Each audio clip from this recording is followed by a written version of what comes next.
היי בנות, אני רוצה לספר איזשהו עניין מבחינת העבודה עם המיטה ומבחינת הענייני ביטוח שלכם כביטוח אחריות מקצועית, גם ביטוח שלי בתור סטודיו.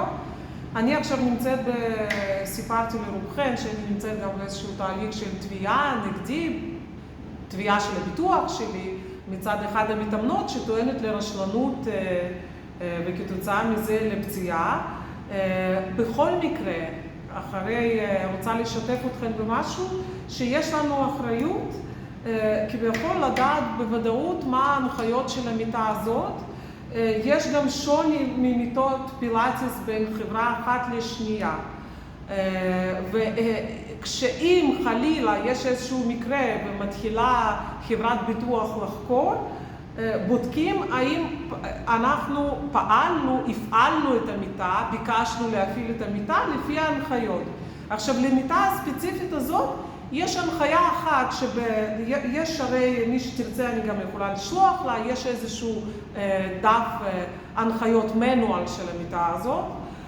כתוב שם בבירור רק דבר אחד, כתוב שם ככה באותיות בולטות באדום, וזה גם דרך אגב כתוב פה על הבר קפיצים. Attach at least one spring when moving the bar.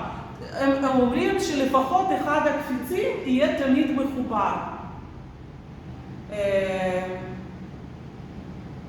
לוודא שזה קורה, במיוחד כשהן מתיישבות, נגיד מתאמנות מבוגרות. לי היה פעם מקרה, זה לא היה מקרה שהגיע לביטוח, מישהי לא חיברה קפיצים, היא לא שמה לב שהיא לא חיברה קפיצים, והתיישבנו על הקופסה, על המיטה, והתחלנו לעבוד עם לולות בידיים, והיא פתאום זזה לי בצורה כזאת חופשית לכיוון לא יודעת מה. וגם היה לי מקרה של מישהי מבוגרת שהן קצת מסורבלות בקימה, שהיה מחובר קפיץ, היה מחובר קפיץ צהוב, וכשהיא קמה, היא איכשהו דחפה את המיטה ונפלה ככה, חצי נפלה לתוך הבור הזה. למשל במקרה הזה קפיץ כן היה מחובר, אז קשה להאשים מדריכה שהייתה רשלנות מצידה. לידיעתכם, אני מביאה את זה לידיעתכם, זה גם כתוב פה באותיות בולטות על המיטה, וגם בתוך חוברת הפעלה של המיטה הזאת יש הדגשה באדום שלפחות אחד הקפיצים יהיה מחובר תמיד. אז מצידנו רק בסוף היום אנחנו צריכות לנתק את כל הקפיצים, ובתחילת היום לחבר אותם, לפחות קפיץ אחד לחבר. אז כשאתן מגיעות למשמרת, ככה אני חושבת לעצמי, כשאתן מגיעות למשמרת, כשאני מגיעה למשמרת, אז דבר ראשון לחבר איזשהו קפיץ אחד, ואחר כך אם מתאמנת מורידה אותו, משחקת עם זה, זה כבר עניין שלה, זה כבר לא עניין שלנו. דבר נוסף, העניין, מה שקרה אצלי עם התביעה שלי, זה שהבר הזה לא היה מחובר, כאילו, תסתכלו לפה, יש פה צ'ופצ'יק כזה, אולי אני אצלם את זה יותר מקרוב, ננסה.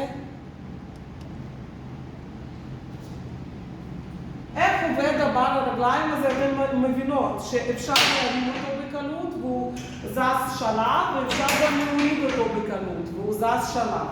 האם לי קרה שהמתאמנת הזאת שתובעת אותי, היא בניגוד להנחיות שניתנו בתרגיל, הרימה את הבר כלפיה, תוך כדי הורידה את הפנים שלה וקיבלה איזשהו סוג של מכה, מה שהיא טוענת, בכל אופן.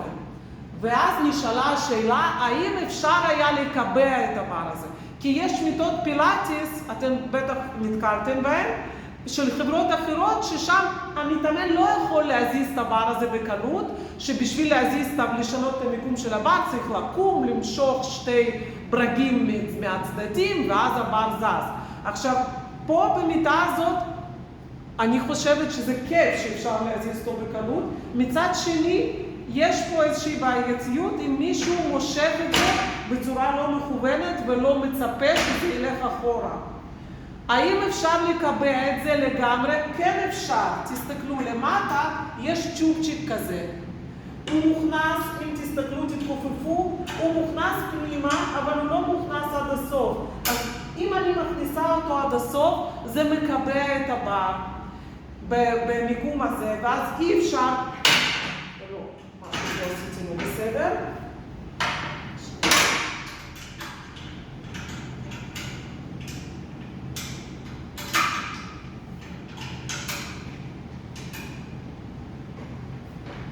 עכשיו זה לא מתקבל בכלל. בכל אופן, אם מכניסים חזק, כמו שצריך, את הצ'ופצ'יק הזה, אפשר לקבל את הבר ולמנוע ממנו עלייה.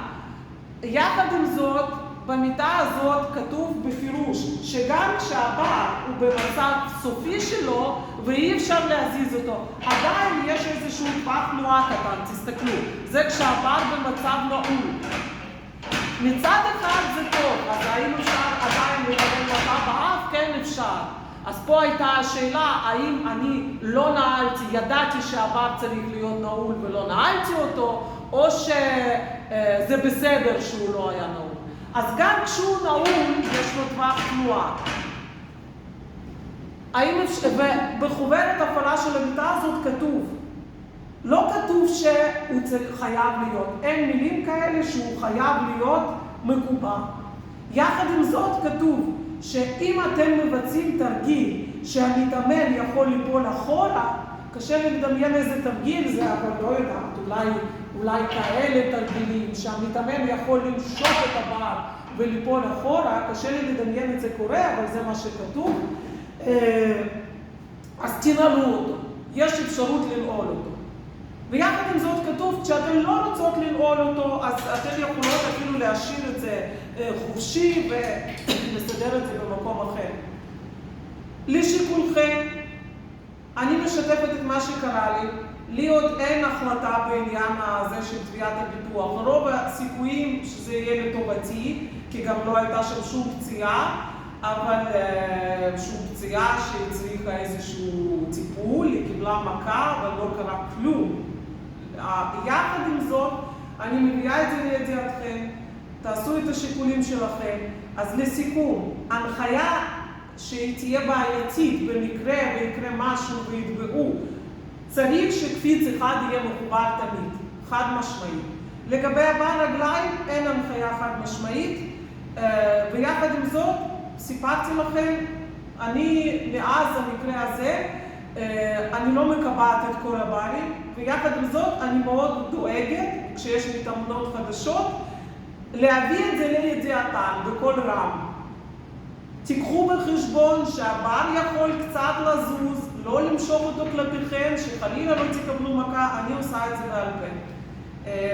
אז זה מה שרציתי לשתף אתכם, ובבקשה תסמנו שהקשבתם, ואני אצרף גם אחרי הסרטון את החוברת הפעלה של המיטה, אם תרצו לעיין שם בעוד מידע. יום טוב.